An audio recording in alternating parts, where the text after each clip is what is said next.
The US absolutely needs a Bitcoin reserve, and I think every other country does as well. The way I see it is Bitcoin is going to be the next major economic driver. Like, people are very bullish on AI, and they think AI is going to change the entire financial landscape because of massive investment amounts into it. But all those companies that are doing things like AI, they need to store their money somewhere. Like NVIDIA needs a vehicle to store their money from selling chips and whatnot, similar to what MicroStrategy is doing, right? They're trying to protect their savings. And it's just the same thing, but on a nation-state level, where countries realize that this is the next big thing. This is a superior asset class.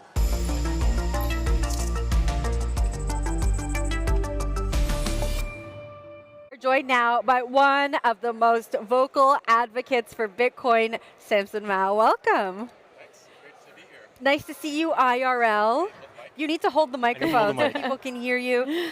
Nice to see you IRL. This is an instance where Samson and I have met on the computer, but never in real life, and that is a big theme of this conference. It is. Okay, let's get into it. You were talking on a panel about Bitcoin's evolution with Adam Beck. He joined us at the desk earlier. What was your biggest takeaway? What happened on that stage? We talked about a lot of things, the bullish thesis for Bitcoin adoption around the world. We covered things like MicroStrategy, just the immense buy pressure, pension funds coming in, sovereign wealth funds, nation states. And oddly enough, the takeaway was I mentioned something about Bitcoin prices probably suppressed now, and that's what made the media cycles for some reason. I don't know why. Media loves a good Bitcoin price prediction. I can tell you that. Yeah? I think the last time, Samson, you and I talked, you said $1 million Bitcoin in how long? Maybe by 2030? I think it should have been last year, but I had to push it back. So let's say 2025, 1 million. 1 million by 2025. That's a very bold prediction. What gets us there? Well, the thing you have to understand is as the Bitcoin price goes up, the entire market dynamic changes. So Bitcoin at 100K is kind of like this. People are excited, but now they're bored again. People think it's a top.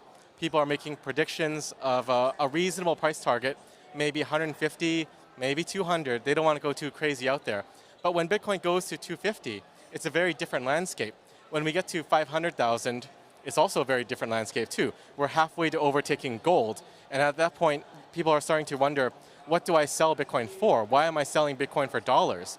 And then that catapults us again. So it's probably like a 2 or 3x from here, and then another 2 or 3x to get us to 1 million. I'm sorry I said 2030. I think it was so unfathomable for me that I had to give it that extra year, but it is by 2025. Everything's happening faster now, Yeah. especially with the Trump admin talking about a strategic Bitcoin reserve.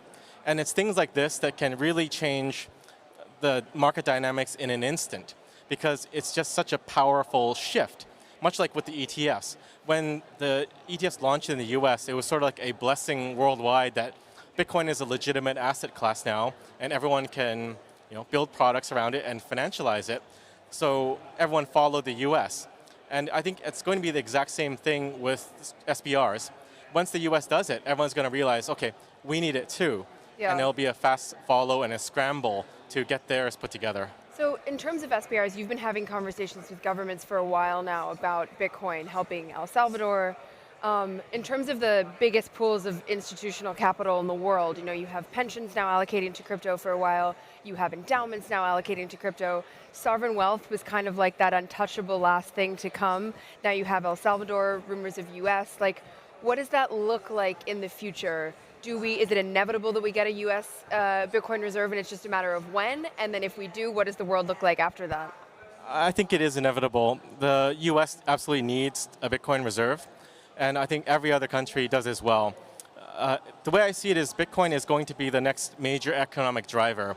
Like, people are very bullish on AI, and they think AI is going to change the entire financial landscape because of massive investment amounts into it. But all those companies that are doing things like AI, they need to store their money somewhere. Like NVIDIA needs a vehicle to store their money from selling chips and whatnot, similar to what MicroStrategy is doing, right? They're trying to protect their savings.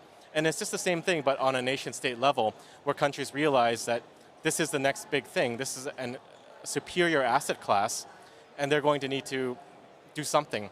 And you couple that with the astronomical debt levels and the attempts to mitigate that, like creating the Department of Government Efficiency, right? And it goes to show that people are realizing that the existing system is not sustainable. The interest payments are approaching 1 trillion or are at 1 trillion a year, and it's only going to snowball because interest compounds unless they magically fix the interest rate somehow. But everything points to Bitcoin becoming the new asset that everyone's just piling into. And I think the US doing it will trigger it everywhere else. Have you spoken to the US government about this? No, I haven't, but there's tons of people already working on the US. Our main focus is LATAM and other regions that are not as much in the spotlight. What governments have you been in conversation with? In this region? Yeah. We've talked to politicians in Korea, Taiwan, and Japan.